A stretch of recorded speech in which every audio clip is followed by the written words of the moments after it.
So, like Plato says that the Poseidon or Enki person split the overall state of Atlantis into 10 divisions. Like whenever he first founded it, like 10 divisions are kingdoms, and made like each of his 10 sons a king with their bloodline forever ruling the particular kingdom. Is that accurate?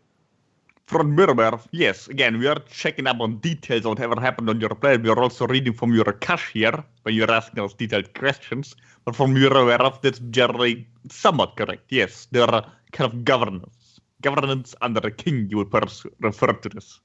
Okay. Do you know how many kingdoms existed on the main island?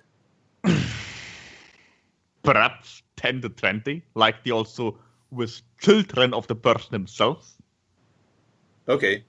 Uh, and so, like, obviously, there were a lot of other islands that were still part of the Atlantean state. Like, were some of those big islands like, did they have their own governor? Like, their own governor of them?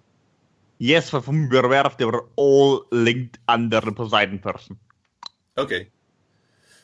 Uh, and you said before that Atlantis was ruled by representatives. Like, do you mean representatives of, like, just the Poseidon Inky person, or the Anunnaki in general, or what? But both, really. The Poseidon Enki person was more or less the overseer of this project for what you would consider from your Sumerian mythology, the Anunnaki, or from Greek mythology, simply the gods, or the Olympus, or the Olympians. Okay. Now, like, something I've been wondering for a while, are you able to exchange messages with either Enki or Enlil or Atlas or Athena or any of those people? To some degree, you can communicate this with the Enki or Poseidon person, yes.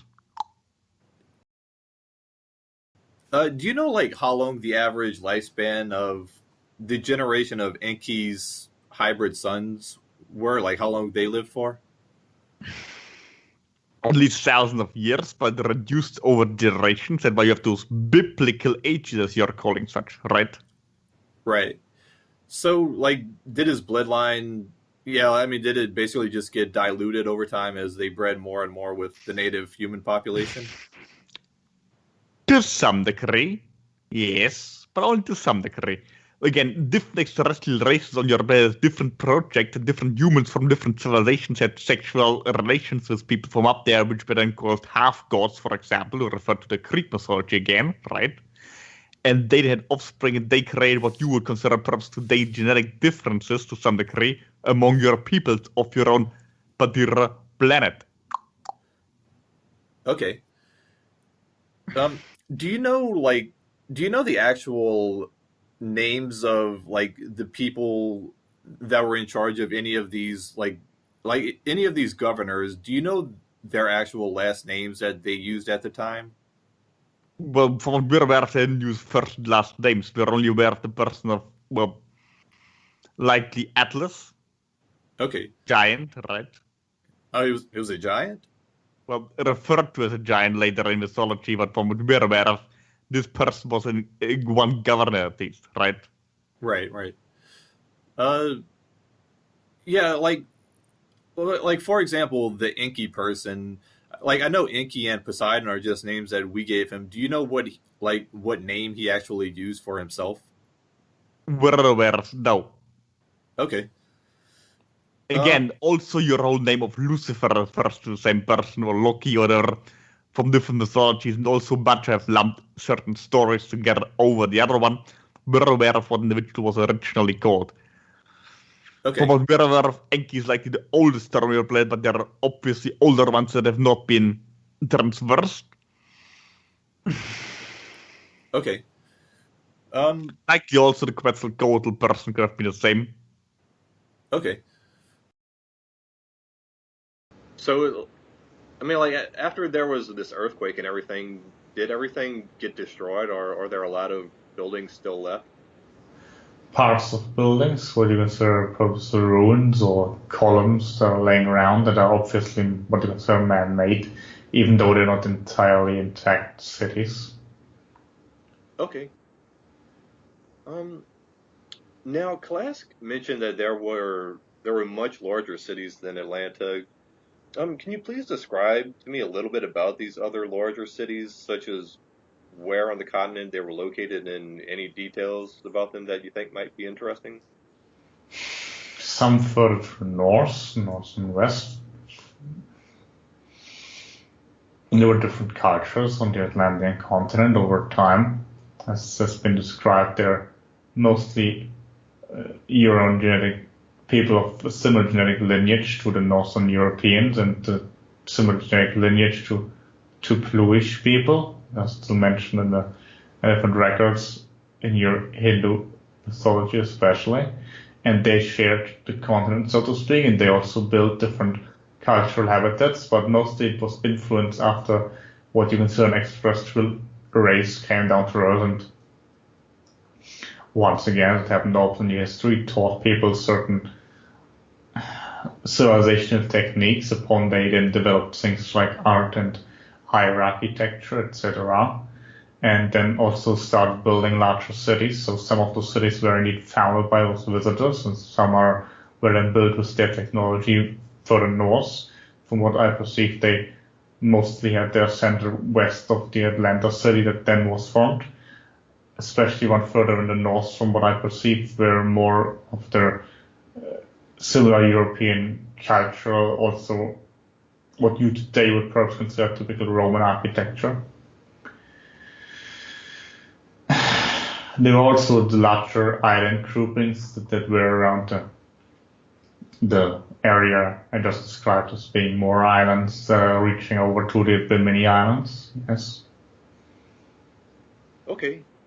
They had a Venetic-like culture. Venice. Yeah. Yes, the Venice-like culture being on various islands, but nonetheless one particular larger culture. Can you tell me a little bit about the Society of the Blue People of Atlantis?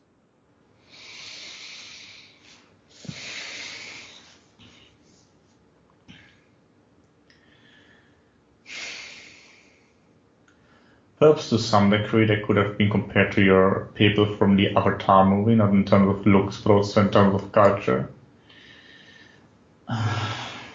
They're obviously no longer openly living on the surface of your planet, so it's difficult to find a reference point of something you have today. They were also more primitive before the advent of the extraterrestrial visitors, just like the more lighter-skinned people further north were.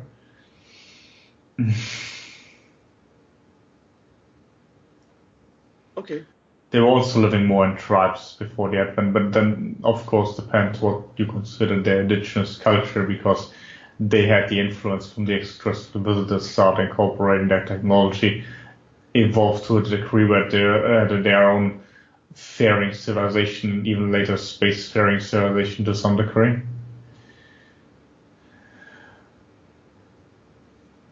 They also had trades with those on the African region, the part that was colonized the northwest, and also their colonies that reached to the Americas, where there was travel back and forth. Okay. So like, were the different races all segregated into their own regions on Atlantis, or were they all mixed together and integrated? It was mostly the whitish and bluish race, and they were mostly the whitish were more in the north and the bluish more in the south, and to a certain degree colonized part of the Northern African region. And again, the island groupings you can consider part of Atlantis. And they later mixed with the extraterrestrial visitors, however. The extraterrestrial visitors would mix, however, with numerous races on your planet.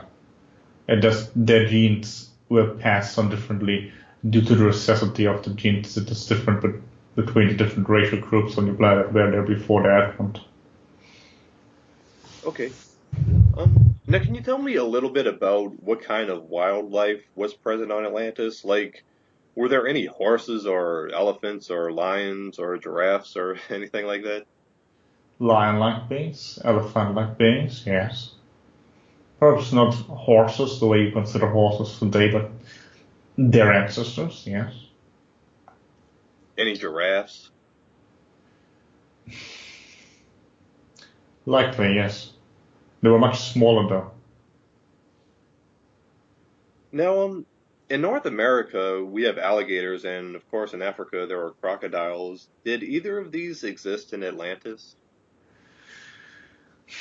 Some were actually seeded by the reptiles. Alligators, from what I perceive. The ancestors of alligators, but they have existed on basically all continents. They're very old. Right, right. Now, like the last time we talked, like I had mentioned how I just started reading a book called, well, I don't know if I mentioned the name before, but it's called Fire and Blood, and it's like in the same fictional universe that the TV show Game of Thrones is based on. But anyway, like this book is kind of like a prequel that tells the history of like a fictional dynasty or bloodline called House Targaryen, which rides around on dragons, and they leave their high-tech homeland Valyria shortly before it's destroyed by volcanic eruptions and falls to the sea like Atlantis. And then like this family goes like to a nearby continent and conquers it and rules over it, and they breed only among their own family members, like in order to preserve their bloodline. And like I was thinking that, wow, this sounds almost exactly like the Illuminati families to me. I mean, like I know like they originated in Atlantis and then like they bred among themselves to preserve their bloodline. But I don't know, like does this sound similar to the Illuminati families, like family or families or whatever to you? Like, do they indeed just breed among themselves to preserve their bloodline? Well, many people on your roster that have been seeded from outside have, in the beginning, practiced those ideas. Many also lost track later on, and they're still breeding only among certain groups that have been formed later on, even though they are no longer the original bloodline, just out of familiarity, likely, or tradition, or what you want to call it such. However,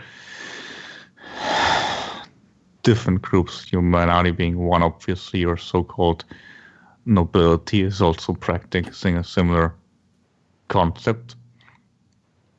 And many that have some memories that their bloodline is somewhat different than those in the surrounding areas have kept those ideas intact. And obviously, many of you modern writers, fantasy authors have taken inspiration from your mythology, like the one that you've been researching, also different mythologies. Some of them also might be tapping into your Akashic records and reading from there. So many of the things that they deem their own fantasy are indeed just as much channeled as I'm speaking right now through David. They're just not as consciously aware of where they're getting it from. And then they're mixing it both with ideas from their own daily life. And that's how you get this mixed up fantasy story of a mixture of an individual person's ego and their higher self-information from the Akashic record, if you will, and perhaps some research they did of their different mythologies. Okay. Now, like And the yes, they do breed among themselves also in the Illuminati, if that's what you were asking. okay, like the Illuminati, do they just breed among themselves, or like do any of them breed with like so-called common folk, like ordinary? Well, that has happened, but usually then they're excluded from the family, from what I'm aware of. So in practice, it has been also been passed down from older civilization and their royalty. Okay. All right. Now, like this book, Fire and Blood, it describes like it says that this fictional city-state Valyria, it was like the most advanced city on the planet at the time, and like it was destroyed by volcanic eruptions. I know like there were some volcanic eruptions during the time when Atlantis sank, but like, do you know if there were any I don't know, like any particular cities in Atlantis that were just like totally destroyed by volcanoes and like had lava washing over them and stuff like that? I'm aware of there were volcanoes going off, but not necessarily to destroy the entire city like Pompeii. It could have, of course, been a possibility, but I'm not aware of it. It was a major part of the cataclysm. Okay. Now, like, to go back to the fictional city-state Valeria that I keep mentioning, like the way it's described as, like it says like there were large sphinx statues with the body of a dragon and the head of a human, Were there any Sphinx statues in Atlantis or Lemuria? Atlantis likely. Many of the Egyptian statues and memories are more or less part of the colonization project that was brought there from Atlantis. Okay. Not necessarily of a dragon, but it's also likelihood that those were employed as well. Also, of course, the lioness beings. Okay. More related to our kind. So do you know if, like, the capital city, Atlanta, had any sphinxes? Something like a depiction of hybrid beings, yes, that you might term such too. What kind of hybrid beings? Like, what kind of animals? Yes, including lions and also other, well, or other feline entities, depends how you interpret those, and of course also different entities that are no longer present that you might remind of, like also dinosaurs. Okay. So Plato says that the largest land ring in the city Atlanta had a horse track around it where, like, people would have horse races. Do you know if that's true? That's perhaps a more primitive reinterpretation, but yes, people had some form of races out there, not necessarily in horse carriages, but some that could be interpreted such later on, yes. Okay. And like another thing Plato says is, like, he says that the Poseidon person, like, came onto the, like, landed in the continent of Atlantis, and he met, like, a native human woman named Cleito, and then, like, he supposedly married her and had kids with her. Do you know if that's accurate? Yes, that's accurate, not just with her, also with other females. Okay. So do you know if like, I'm curious about, like, his first generation. Like, Plato says Poseidon had, like, 10 kids, and, like, from talking to KALASK, like, it sounds like it was probably more than 10. But do you know if they were all with this one lady, Cleito, or was it with multiple women? Multiple women. Okay. Sometimes also with his own relatives, and you would consider incest. Okay.